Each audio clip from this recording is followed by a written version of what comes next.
One of the biggest reasons we keep attracting the wrong people is because wrong feels right. Let me say that again. Wrong feels right. If you grew up in a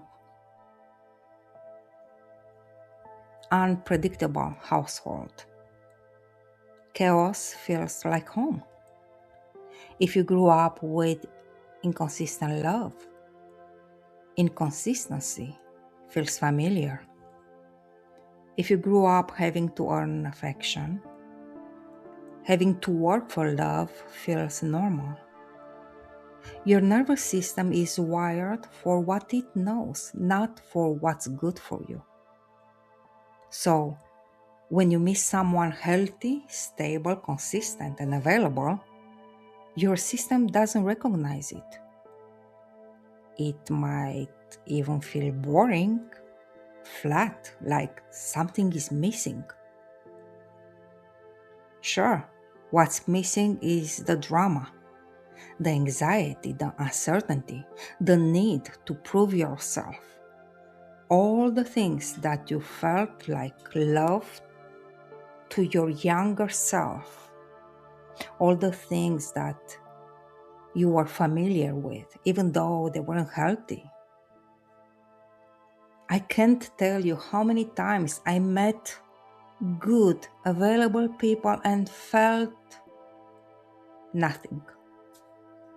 No spark, no chemistry, no excitement.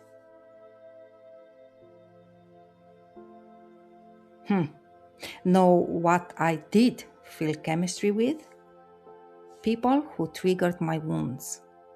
People who made me feel the way I felt as a child. Like I had to perform to be loved, like affection was conditional, like I could lose it all at any moment. That familiar anxiety felt like passion.